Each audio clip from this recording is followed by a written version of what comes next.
नमस्कार, बहुत बहुत स्वागत है आप सभी का राजपथ टीवी पर और मैं हूं आपके साथ सपना ठाकुर। रुक करेंगे बड़ी खबरों की ओर। जनपद हापुड़ में बेखौफ कार सवार हथियारबंद बदमाशों ने नगद रुपए ले जा रहे बैंक एजेंटों से लाखों रुपए की नकदी लूट ली और फरार हो गए। लूट का विरोध करने पर कार चालक को बदमाशों ने गोली मार दी, जिससे वो घायल हो गए। वहीं आनन फानन में घायल को देवकी नंदनी अस्पताल में भर्ती कराया गया, जहां से उसे मेरठ के लिए रेफर कर दिया गया। बताया जा रहा है कि घायल के कंधे में गोली फंस गई है और वहीं घटना की जानकारी मिलने पर पुलिस महकमे में हड़कंप मच गया। वरिष्ठ पुलिस अधीक्षक अधिकारी मौके पर पहुंचकर मामले की जांच पड़ताल में जुट गए हैं। बैंक एजेंटों का पिलुआ के रिलायंस रोड पर वेयर हाउस है, जहां पर ये व्यापारी से कैश इकट्ठा कर दिलीप की ओर जा रहे थे। जैसे ही वो जनपद हापुड़ के थाना पिलुआ कोतवाली क्षेत्र के राष्ट्रीय राजमार्ग 9 पर पहुंचे, तभी दूसरी कार में सवार होकर आए 4 बदमाशों ने लूट का प्रयास किया, जिसका विरोध करने पर चालक के कंधे पर बदमाशों ने गोली चला दी। गोली चलने से चालक घायल हो गया और बदमाश नोट लेकर फरार हो गए। मामले की जानकारी मिलने पर पुलिस विभाग में हड़कंप मच गया और Meerut zone IG Prashant Kumar, police अधीक्षक दीपक भूकर, अपर पुलिस अधीक्षक सर्वेश कुमार मिश्र, क्षेत्राधिकारी, फॉरेंसिक टीम और अन्य पुलिसकर्मी घटनास्थल पर पहुंचे।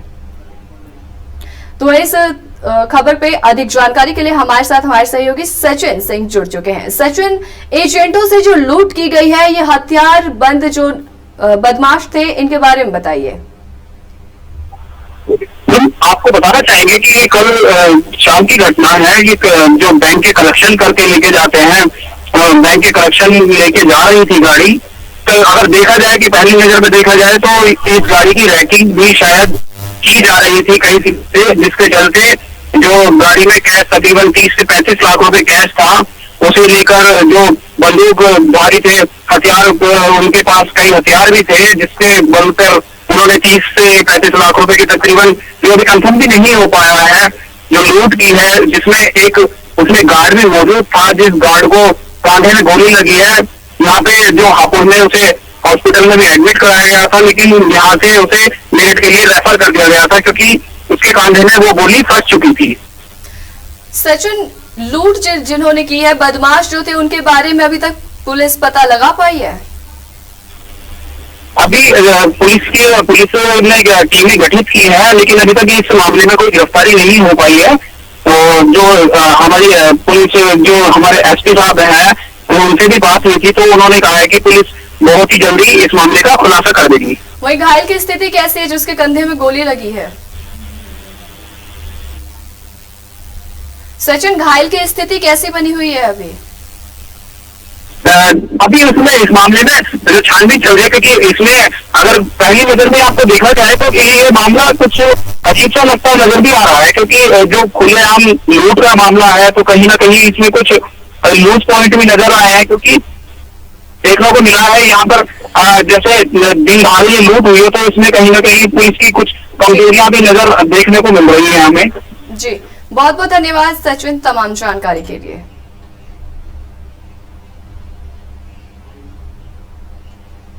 शुभम विनायक एक कलेक्शन एजेंसी है दिल्ली की, उनके द्वारा आज नोएडा, गाजियाबाद तथा हापुड़ में कलेक्शन का कार्य किया गया था।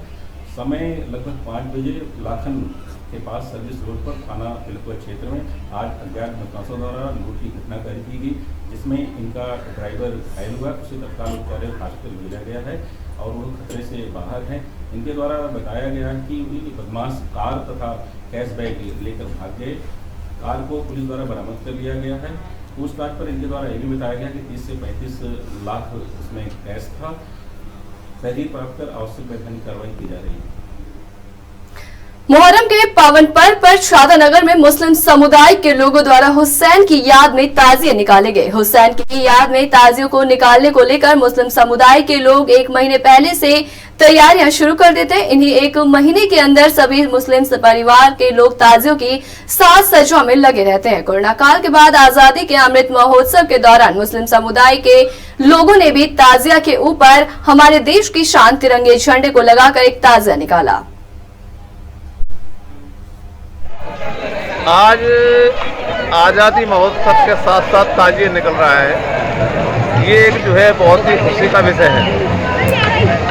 इमाम हुसैन की याद में जो है ताजिए निकाले जाते हैं। और इसी का प्रतीक जो है आज जो है आज़ादी भी हुई थी। उन्होंने भी इसी से आज़ादी की एक तरह से लड़ाई लड़ी थी, अपने जुल्म के साथ नहीं थे वो जुल्म। उत्तर प्रदेश टेंट एसोसिएशन के अध्यक्ष विजय कुमार पर सेक्टर 16 इंदिरा नगर स्थित उन्हीं के ऑफिस में करीब 2 दर्जन लोगों ने हमला बोल दिया। लोहे के रॉड से उन पे हमला किया गया। हमलावर हमला करके फरार हो गए। तो वही हमलावर सीसीटीवी कैमरे में कैद हुए। पुलिस मौके पर पहुंची और दर्जनों की संख्या में व्यापारी गण भी इकट्ठा हुए। व्यापारी लोगों ने थाने का घेराव किया। जानकारी के अनुसार 2 लोगों की गिरफ्तारी हुई है और बाकी हैं जिन्हें गिरफ्तार किया जा रहा है। Vijay Kumar, Uttar Pradesh tent caterers and distributor welfare association का प्रदेश अध्यक्ष हूँ। शाम को करीब लगभग 8:30 से 8:45 का समय था। मैं अपने ऑफिस पे बैठा था। करीब 15-20 लोग अचानक मेरे ऑफिस पे एकदम घुसते हैं। गेट पे मेरा वर्कर खड़ा होता है, सबसे पहले उस पर हमला करते हैं।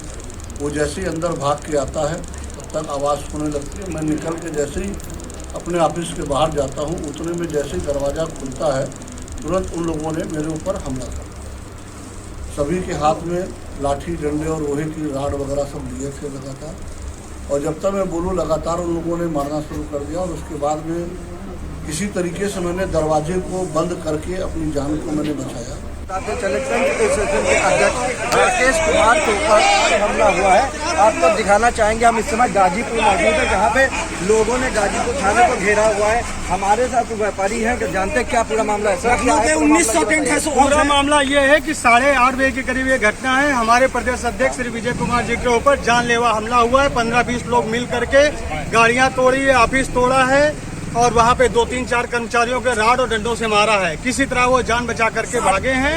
दरवाजा बंद किया है। उसके बाद वो गुनहगार फिर वापस गए। फिर रेकी करने के बाद दोबारा चेक करने आएगा कि बचा है या जिंदा नहीं बचे हैं। सीसीटीवी फुटेज जो वायरल हो रहा है जिसमें जो लोग दिख रहे हैं क्या उनकी पहचान हो चुकी है? अभी हमारे कुछ लोग उनके घर पे पुलिस को लेकर के अभी 3 घंटे बाद उनके यहाँ बताने गए। पुलिस का काम भी हम ही लोग कर रहे हैं। ये है 8:30 अभी तक कोई कार्रवाई नहीं हुई। अभी हम लोग आकर के यहाँ थाने पे आए हैं। अभी कार्रवाई करने का आश्वासन हमको दिया जा रहा है। तो आपको बताते हैं इस समय गाजीपुर थाने पे मौजूद है जहाँ पर रोड को जाम कर दिया और साफ तौर से कह रहे हैं कि कार्रवाई नहीं होगी तब तक हम यहाँ से नहीं हटेंगे। अब देखने वाली बात यह है कि कब तक इस पर कार्रवाई होती है। राजधानी लखनऊ से निखिल रस्तोगी, राजपथ टीवी। पैगंबर इस्लाम के नवासे और हजरत अली के बेटे इमाम हुसैन के मानने वाले हिंदुस्तान में ही नहीं पूरी दुनिया में है। करबला के मैदान में इमाम हुसैन ने जालिम के आगे झुकने से बेवहर अपनी और अपने परिवार की कुर्बानी देना मुनासिब समझा, लेकिन इस्लाम को झुकने नहीं दिया। करबला में हुई शहादत से लोगों को सीख लेनी चाहिए। हक इंसानियत, भाईचारे और मजलूमियत का जो पैगाम इमाम हुसैन ने दिया उसी को हम सभी को अमल में लाना चाहिए। मुहर्रम की 1 तारीख से 10 तारीख तक इमाम हुसैन की याद में इस्लाम के मानने वाले लोग पानी की सभी लगाकर पानी पिलाते हैं और खाने का लंगर लगाते हैं और मातम मनाते हैं।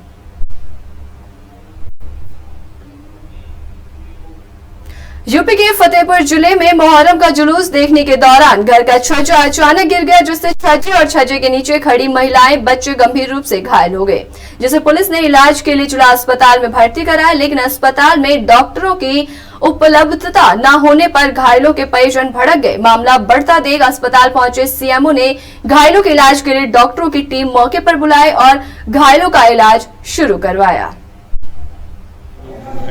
जिसमें 1-2 लोग हैं जिनके फ्रैक्चर भी है पैर में। एक मेल है जिसको बहुत मन फ्रैक्चर है। बाकी सब लोग स्थिति कंट्रोल में है और सब ड्रेसिंग वगैरह कर दी गई है ना सब। लेकिन ये है कि क्योस हो जाता है इतनी भीड़ में, थोड़ा सा मिसमैनेजमेंट हो जाता है क्योंकि डॉक्टर्स उस टाइम इतने अवेलेबल नहीं होते। बाकी मैनेज हो गया है। क्या बताया गया इनके द्वारा, क्या बताया क्या इनसे नहीं पूछा गया, इनसे नहीं पूछा कि अभी पेशेंट को देख रहे हैं, पूछा नहीं गया। डॉक्टर तो इमरजेंसी के अंदर जितने 4 रहते 4 हैं जो काम कर रहे हैं और 2 डॉक्टर्स हमने भी बुला लिए। 2 डॉक्टर्स हमने भी बुलाए जो अपने आज के जो हमारे डॉक्टर सुरेंद्र और फार्मासिस्ट चीफ फार्मासिस्ट आए हुए हैं, तो लोग लगे हुए हैं। ओके। पहाड़ी इलाकों में लगातार हो रही बारिश का असर अब मैदानी इलाकों में भी देखने को मिल रहा है। मैदानी इलाकों में लगातार बारिश से जलस्तर बढ़ रहा है। वृंदावन में भी यमुना के जलस्तरों में वृद्धि क्रम जारी है। यमुना के बढ़ने का जलस्तर से निचले इलाकों की कॉलोनी में यमुना बढ़ चुका है। वहीं केशी घाट की आधी से अधिक सीढ़ियां जलमग्न हो गई। केशी घाट पर बाढ़ के पानी के अवरुद्ध परिक्रमा मार्ग किया गया है। कुंभ मेला क्षेत्र स्थित ब्रह्मश्री देवराहा बाबा घाट की चारों ओर यमुना के पानी से घिर गया है। कुंभ मेला स्थल में पानी ने झोपड़ियों को अपने आगोश में ले लिया। लोग जान जोखिम में डालकर यमुना में स्नान कर रहे हैं। कभी भी कुछ भी बड़ा हादसा इससे हो सकता है। तीसरा चौथा दिन है। इसमें घर भी डूब चुके हैं क्या? हाँ, कुछ मकानों में पानी चला गया है और रास्ता में आने जाने में लोगों को दिक्कत है, बहुत बड़ी परेशानी बन रही है। तो ये घर का जो निर्माण हो रहा है ये भी नहीं हो पा रहा होगा? हाँ, ये काम चल रहा है, यहाँ थोड़ा पानी है इसलिए काम चल रहा है और बाकी अंदर के लोगों की सारी व्यवस्था बहुत ख़राब है। पानी की वजह से रास्ता नहीं है निकलने के लिए, बहुत परेशानी। किस तरह से गुजारा कर रहे हैं वो अपना? अब लोग जा रहे हैं, बहुत परेशानी। कुछ मकान खाली करके बाहर चले गए हैं और यहाँ पे कोई गंदगी वगैरह भी हो रही है क्या? हाँ, गंदगी भी है सारी, इधर सारी गंदगी वहाँ से बाजार के इधर ही डालते हैं ला करके। प्रशासन तो आया नहीं आया अभी तक? अभी यहाँ कोई देखने नहीं आया है और बहुत लोग परेशान हैं और 1 महीना होगा काम करते। कितने घर होंगे लगभग यहाँ पे बात की? यहाँ इधर से सारी कॉलोनी का भी है, 50-40 मकान बने हुए हैं, आश्रम भी हैं, पर बहुत दिक्कत है। पानी सब में भरा हुआ है यहाँ और रास्ता भी निकलने के लिए रास्ता नहीं है, बाहर नहीं निकल सकता है। आदमी कपड़ा उतार के जा रहे हैं निकल। मेरठ के पौष इलाके शास्त्री नगर में हुए डबल मर्डर का मेरठ पुलिस ने खुलासा कर दिया। मृतक महिला के दामाद ने ही प्रॉपर्टी के लिए अपनी सास और सौतेली बेटी की हत्या करवाई थी। बता दें कि रविवार के दिन देर मेरठ के शास्त्री नगर में एक बुजुर्ग महिला और उनकी नातिन की हत्या से बेरहमी से हत्या होने से इलाके में खलबली मच गई थी। लेकिन मेरठ पुलिस ने 48 घंटे में भीतर डबल मर्डर का खुलासा कर दिया। पुलिस ने मर्डर में शामिल 4 युवकों को हिरासत में ले लिया, जिसमें एक मृतक महिला दामाद भी शामिल है। आरोपी को अरेस्ट करते हुए चारों आरोपी को अरेस्ट करते हुए उनके पास से लूट के 40 लाख रुपए भी बरामद किए। घटना में खुलासे के लिए 5 टीमें लगाई गई थी। मृतक वृद्धा कौशल Chaudhary retired head constable Ratan Singh Sirohi की पत्नी थी, जिनकी 2 करोड़ रुपए की प्रॉपर्टी के लालच में वृद्धा के दामाद ने ही लूट के बाद हत्या कराई थी।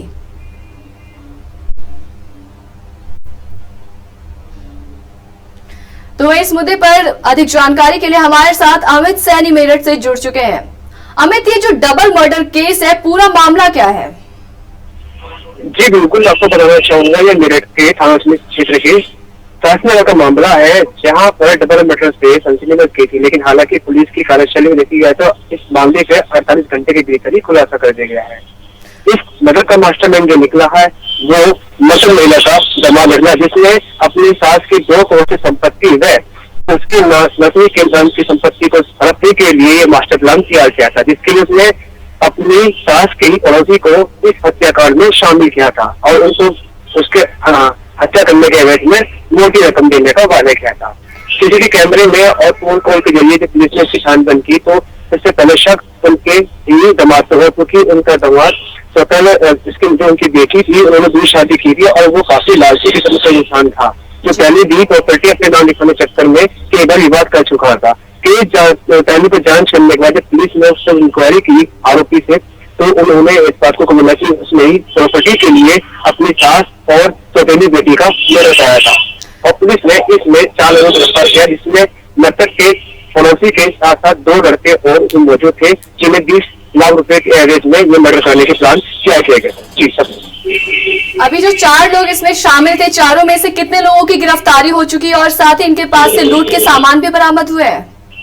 जी बिल्कुल, ऐसा है कि इस मर्डर में 4 लोग शामिल थे, जिसमें मृतक के दामाद मौजूद था, उसके साथ जो मृतक है महिला है उनके पड़ोस में रहने वाले युवक है और उसके 2 साथी थे। इनमें टोटल जो है 4 लोग गिरफ्तार हुए हैं। इनके पास लूट की जो घर के अंदर मौजूद कैश था 40 लाख रुपए बताया जा रहा था और साथ में गोल्ड की बात जो है वो की जा रही है, वो उन्होंने आपस में बांट सकता है। जब इनको पकड़ा गया तो पुलिस ने मौके से उनकी जो दामाद है, आरोपी जो दामाद है, उनके पास से 20 लाख और करोड़ बरामद किया। साथ ही जो 20 लाख रुपए उन्हें हत्या में शामिल करने वाले युवक को दिए गए थे वो भी शामिल कर लिए गए थे। आपसे ये भी जानना चाहेंगे आपसे ये भी जानना चाहेंगे कि 48 घंटे में इस डबल मर्डर केस का खुलासा हुआ है, तो प्रशासन पुलिस की क्या रणनीति बनाई गई थी टीम गठित करने को लेकर के? जब पहली बात बताया गया था कि घर में सीसीटीवी कैमरे लगे थे, जो हालांकि 20 दिन पहले लगाए गए थे, क्योंकि वो एक बुजुर्ग महिला रहती थी और उनकी नाती रहती थी, तो इसलिए उन्होंने देखने के लिए अपने मोबाइल में ये कलेक्ट किया हुआ था कि कौन भी घर में आ जा रहा है। तो इसमें सवाल किया है क्योंकि जो मृतक उसकी बेटी है उसने शादी करने के बाद वो अलग अपनी माँ से रह रही थी और ये भी देखा जा रहा है कि इस मामले में कि जो उसका पति है वो पहले भी नशे के कारोबार के चक्कर में जेल में जा चुका है। तो पुलिस को वही से ही क्लू मिला है कि इसका पति अपराधी किस्म का है और उसी पे ही उन्होंने जांच की थी, जिसमें मालूम पड़ा कि उनका पति 2-4 बार उस घर में आना जाना शुरू हुआ और पहले भी पैसे के लिए यहाँ पे जवाब कर चुका है। तो इसीलिए सारी जांच का पहलू उनका जो दामाद है जो कि हत्या का सबसे मास्टरमाइंड है, उसी को बिंदु जांच कर उसकी जांच करने के बाद इस चीज का खुलासा हुआ है। जी बहुत बहुत धन्यवाद अमित तमाम जानकारी के लिए। थाना नौचंदी कल प्रातःकाल एक ही घर से 2 शव बरामद हुए थे, जिसमें एक बुजुर्ग महिला 60 वर्षीय थी और उनकी जो नातिन है लगभग 12 वर्षीय थी और इसमें धारदार हथियार से उन दोनों की हत्या की गई थी। पुलिस की टीम मौके पर पहुंची तो वहां पर जो हमारी जो अन्य टीम है उनको लगा के लगभग 5 टीमें इस पूरे घटना के अनावरण के लिए लगी हुई थी और इस पूरे प्रकरण में पुलिस के द्वारा 4 अभियुक्तों को गिरफ्तार किया गया है। इसमें जो मुख्यतः जो इसमें 12 वर्षीय लड़की है उसका जो एक सौतेला पिता है उसका रोल आया है और साथ में उसके जो 3 पड़ोसी हैं, इन तीनों पड़ोसियों के द्वारा ये हत्या इसमें कारित की गई है और इसमें इनका जो मुख्य उद्देश्य था पैसे के लालच में, इनको जानकारी थी कि घर के अंदर काफी अधिक पैसा रखा हुआ है। तो इसी तरीके की देश दुनिया की बड़ी खबरों से जुड़ने के लिए देखते रहिए राजपट टीवी, सबसे पहले भारत।